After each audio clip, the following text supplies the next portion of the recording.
On this episode of American Detour, we slam our 1994 Chevy C1500 drag truck. I mean, slam it, and it is awesome.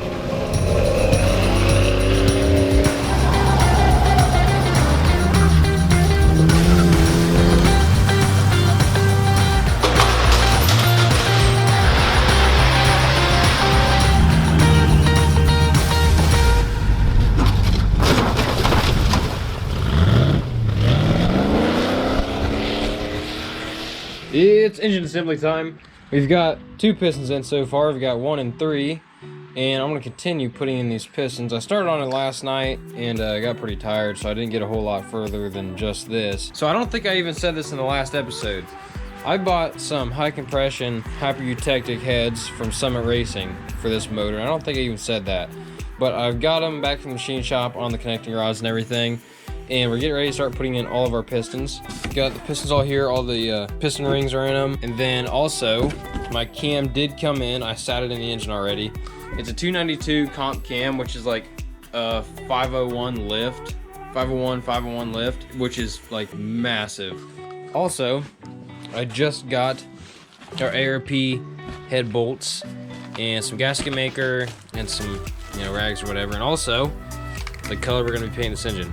Gold, shiny gold. We're gonna go ahead and continue putting in our pistons. So far they're fitting perfect, which is good. So those 2 are in already.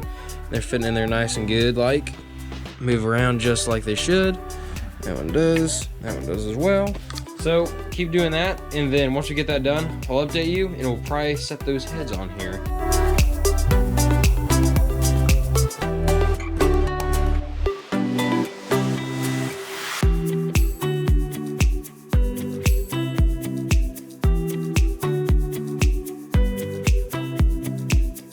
Alright, here's a good tip I can give y'all when you're rebuilding an engine that has had some machining done to it. They do a line bore on the connecting rods. That doesn't necessarily mean that all the connecting rods have the same amount of material taken away, because some may be farther out of tolerance than others. And that's really true here, because the other caps on the connecting rods that I've dealt with so far have all fit a 10 under bearing very well. Whereas this one does not fit a 10 under bearing all that well at all, because it is sticking up very proud on one side. Because I'm going to sit it flush on the side that has this alignment pin mark, or alignment mark, whatever you want to call that, so that we have a full seat there. And I'll come over here to the side that does not have an alignment mark, and then I'll do a slow, smooth file on there in one direction across it, so that I'm not marring anything else. I'm doing a very level file on there, and it should sit it down correctly onto that connecting rod end cap.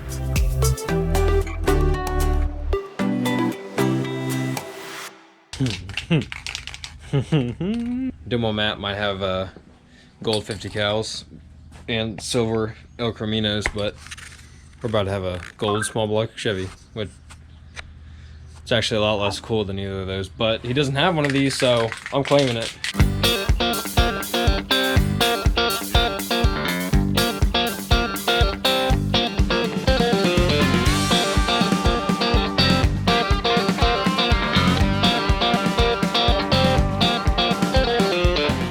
Ready to set on our new heads now, so I'm gonna run home and grab those and bring them back here so y'all can see them. Oh, there's actually not that. Oh my gosh, that looks amazing. Oh my god, the gold. I'm glad I went the gold. That looks really good. I'm gonna throw the other head on it. I just want to see what it looks like. Oh buddy. Oh my god. Race truck! Oh! Oh my god. Head job time. Head job. So these are made for aluminum heads because they have a washer with a chamfer. To keep it from digging into the damn. Right. So, yeah, I bought ARP. I kind of have a big penis now. You're not that guy. You're not that guy. You're not that guy, pal. ARP fastener. You gotta use the lubricant. Oh, shit, you're right. You gotta use the lubricant. Are you using your tech data? I was, but I forgot.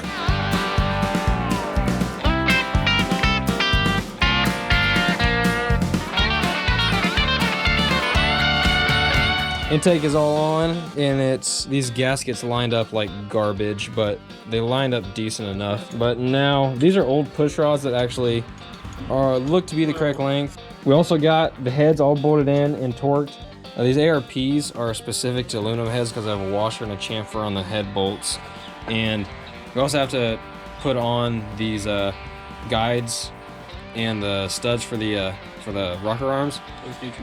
Yeah, we're gonna have to file them a little bit because they don't fit that great.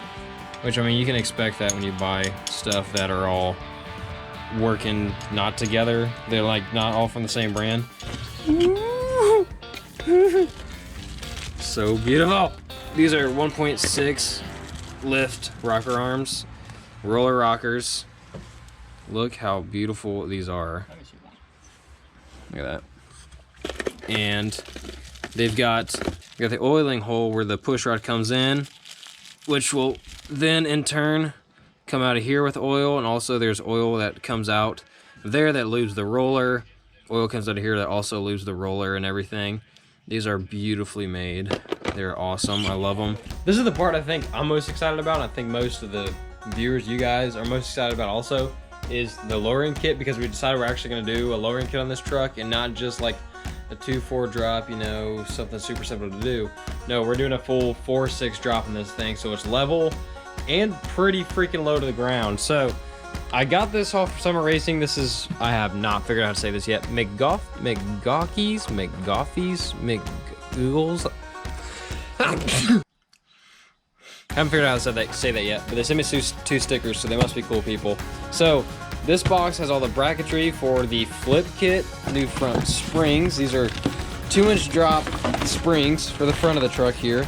So we get 2 inches out of the springs, and then we get 2 inches out of our drop spindles here. And then over here, we have our notch kit, so we can notch our frame so our axle won't be bottoming out. Now this has these little holes right here. If I'm not mistaken, the small holes are pre-existing holes on the frame, I'm pretty sure. That way we can line this up and then drill these holes and cut out our notch here. I'm not 100% sure. We have to look in the directions, but I'm pretty sure that's how it works.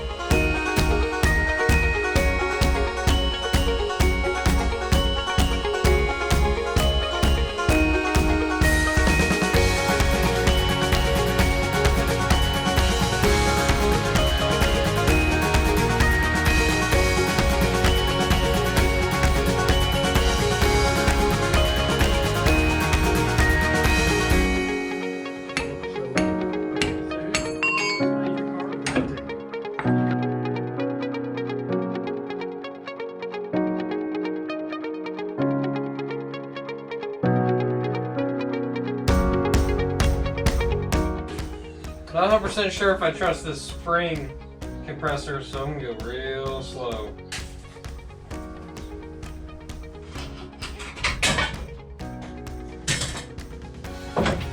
Woo! Very slowly.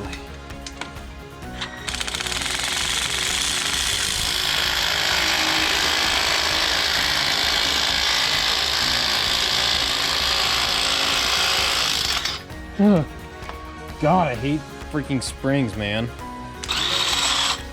Oh, thank you, Jesus.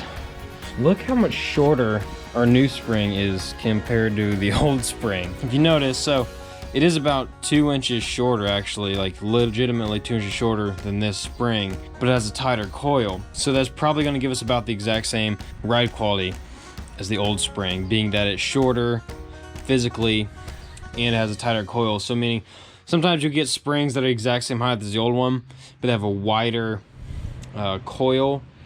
That way, they actually compress to be shorter than the old spring, if that makes any sense. Whereas this one's physically shorter, just has tighter coils. So, should have the same ride quality. It doesn't really matter though. It's gonna be, you know, like I said, a race truck, and eventually we'll put coilovers up front. But hopefully this one will be a little bit easier to install, but chances are it's not going to be any easier, but that's all right. I just got to take off this old spindle and then throw on our new 2-inch drop spindle. Passenger side is all done. I slapped the fender on it to get an idea of how it looks. Now, I want to remind you that just keep in mind, there's 600 pounds missing from the front end of this truck. So that's why it's sitting so high. When it's actually got weight in it, that fender should be about level with the top of that tire. And I'm actually gonna see if I can't somehow imitate that weight on the front here so we can get a better idea of where this truck's gonna be sitting, because I really wanna see this thing down where it's supposed to be. I came from the mud,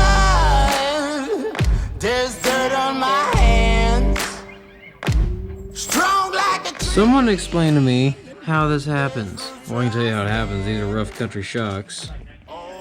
Man, what the heck? I thought we were really making it somewhere until this thing broke. Oh, it's threaded in there.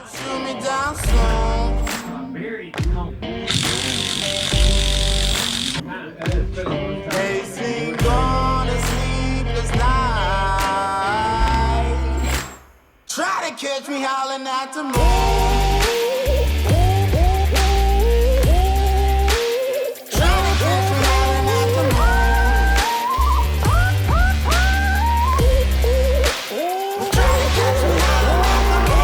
Next day, we're in the garage and getting ready to start on the lowering kit on the rear of the truck. And we got our brackets out here.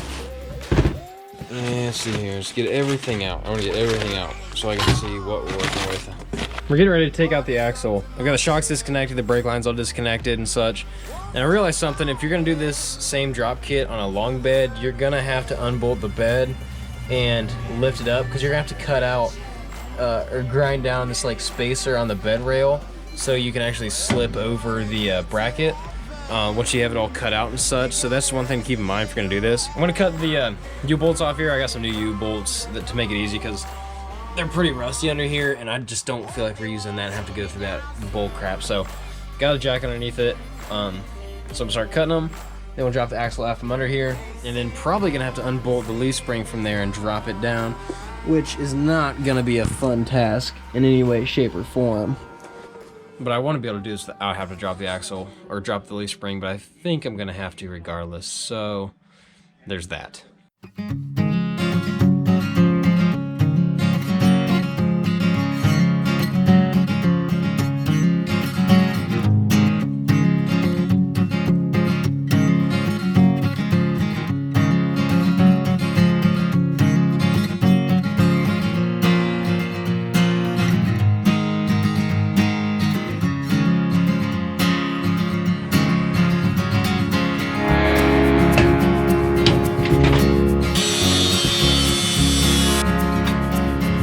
I scribed out the cut I need to make, and this feels so freaking wrong in every single way. I mean, I'm gonna do it. We're already here, and I really want this truck to be low because I feel wrong to cut a frame, but we're gonna do it anyway.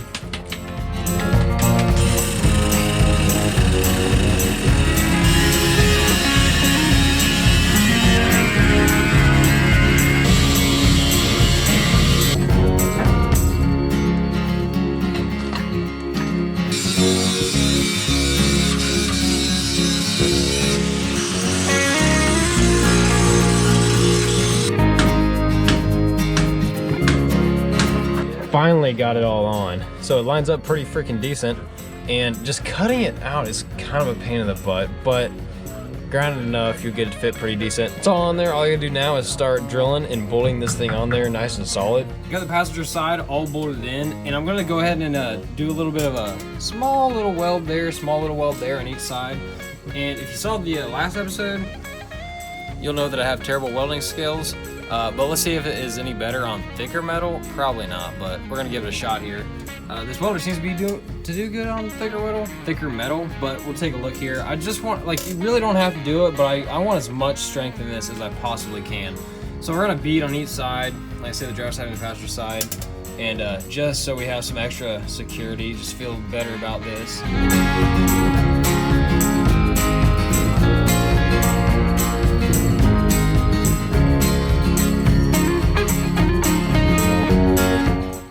Haven't gotten any better. That one's not as bad. That one's just absolutely terrible. But it's both sides are welded up, and I just sprayed some Rust-Oleum on it so that it won't rust. I'm gonna keep spraying some layers on it later to make sure that it's nice and coated up and it won't rust. So I'm gonna let that all dry, let it all cool down, and then we're gonna go about figuring out how to get this axle over these leaf springs. I've been absolutely fighting with this axle for the past hour, but I finally got it over the leaf springs. So it proves to you, if you're doing this lowering kit on your OBS Chevy, you do not have to take the leaf springs off. You're just gonna have to manhandle the hell out of the poor thing. So here in a second, I'm gonna line up our original leaf spring pads here, and then put on our new alignment pads, perches, whatever the hell you want to call them. They go on the leaf spring, and then we'll work it out from there. Finally done with our lowering kit. So we've got it all figured out here. So it was this bottom pad that stops up underneath the factory leaf spring pad. And we've got this that goes into the alignment hole that holds the U-bolts in. Very well designed and thought out kit, and I really like it. And I can already see how freaking low this truck is gonna be. So I'm gonna throw the tires on real quick and put it on the ground and see how low this truck really is. I am freaking pumped. Winterland, tell me all your secrets. Fill me in on your wildest moments. Colored trees, your yellow leaves move me. Dancing. I'm not lying. I almost feel like I want to cry right now, because this is the vision I've always had for this truck, what I always wanted to do. I've always wanted a lowered truck, a lowered vehicle, you know, an actual build. And I'm finally doing it. Like, look at this thing. It is so low. I am so proud of this build already. Like, this is utterly insane. The whole progression of this truck is documented on this YouTube channel. Like, if you saw it in the beginning, if you watched this from the beginning, you'll remember us buying this truck and me fixing it up as my first truck, the first vehicle I ever drove on the road. And then to this, just imagine when it's done. It is insane. So guys, thank you so much for watching this episode of American Detour. We'll be back again soon with another video on this truck. This amazing, slammed race truck. I mean, I'm looking at like my gauge cluster from the back of the truck right now. Like, it is so low. And I love it. Y'all take it easy. Have a good one. See you next time.